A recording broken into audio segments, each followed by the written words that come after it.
الشيطان الرجيم بل أتيناهم بالحق وإنهم لكاذبون ما اتخذ الله من ولد وما كان معه من إله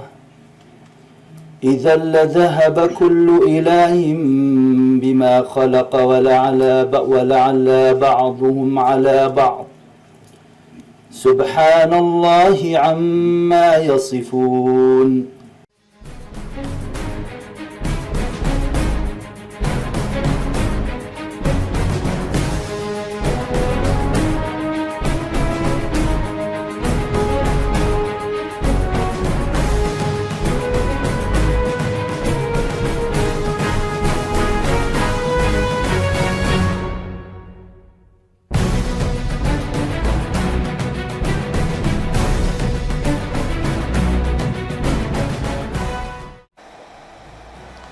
بسم الله الرحمن الرحيم الحمد لله والصلاة والسلام على رسول الله خۆشەویستان عزیزان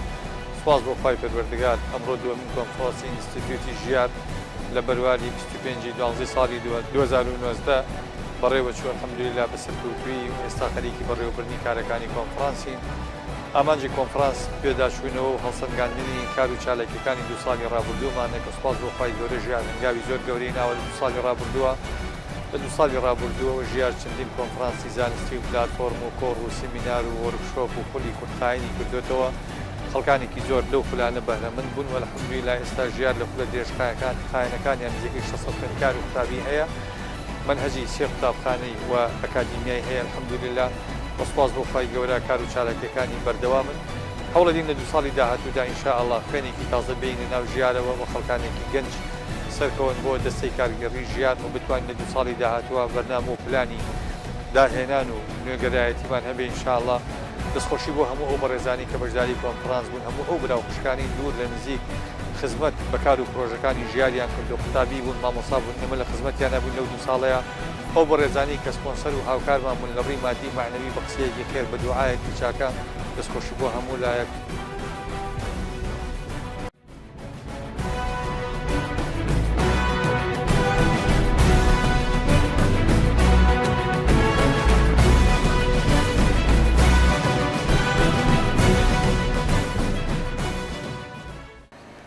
بسم الله الرحمن الرحيم کۆنفرانسی دووهەمی ئینستیتیوتی ژیار لەژێر دروشمی داهێنان و نوێبوونەوە کە ئەمڕۆ تایە بەشدارم زۆر دەستخۆشیان لێ یەکەم کە کارەکانی بەڕێکپێکی بەڕێوە ئەچێت هیوادارم کە وەکو خولی ڕابردوو کارەکانی بە سەرکەوتووی ئەنجامداوە لەم خولەشە بە هەمان شێوە ئەو کارانەی کە بۆی دیاری ئەکرێت بەڕێکپێکی و بەچاکی ئەنجام بدرێ و دیارە کە هەموو ڕێکخراوێک و هەموو کارێکی جەماعی پێویستی بە خۆداچوونەوە هەیە و هەڵسەنگاندنی کاروبارەکانیان لە خولی ڕابردووە ئەمەش زیاتر وا ئەکا کە کەسانی تریش بێنە پێشەوە و ئەوانی سوود لە ئەزمموی ئەوانەی ڕابردوو وەرگرن و باشتر کارەکان جێبەجێ بکەن و ئەم بوارە پەروەردێش کە ژیار بۆ خۆی هەدیاری کردو هەڵی بژاردووە سپاس بۆ خوا لە هەموو شار و شارۆچکەکان نووسینگە و لقی خۆی هەیە و بینای تایبەت بە خۆی هەیە و گەنجانێکی زۆر سودمەند بوون لێ و ئینشاءالله لە داهاتووشا سودمەند دەبن لێی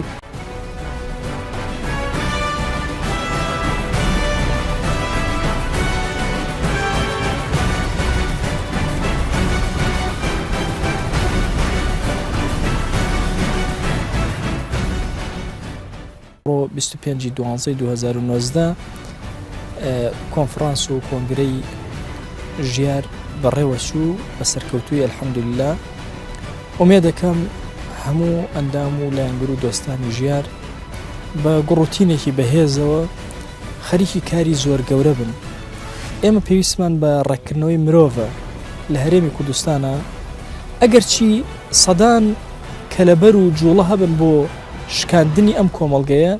ئەکرێ ئێمە ئازایانە هەرێکە لە سوچێکەوە کار بکەین بۆ ئایندەی ئەم گەلەمان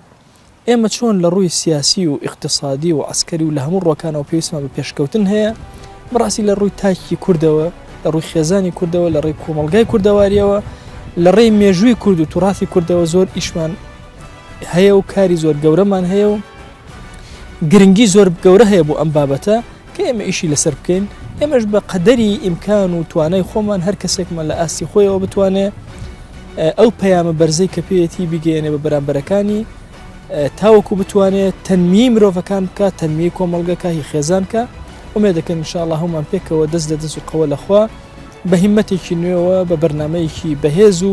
داهێنانێکی تازە و نوێبوونەوە بتوانین کاری زۆر گەورە بکەین بۆ ئایندەی ئەم هەرێمی کوردستانە. داوامە لە ذاتی پاکی پەروەردگار لێمان قبولکە هەموو هەنگاوێک کە لەم ڕێگا و لەم دەرگاوە ئەینین.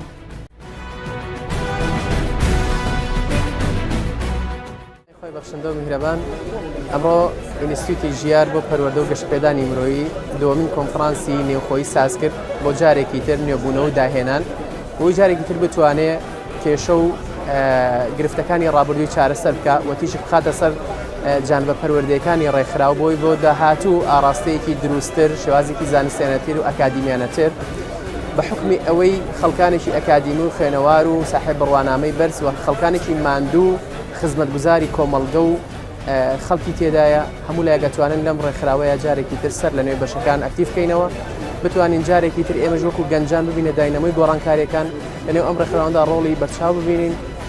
بۆی بتوانین ئاراستی ئیش و کارەکانمان لە ڕێکخراودا بە ئاراستێکی زانستیانە بەرین بەو شکڵی کە کۆمەڵگەی کوردەواری پێویستی پێمانە ئێمەش بتوانین لەو شوێنانەیە وجودمان هەبێ کە ئەوان ئەیانەوێت.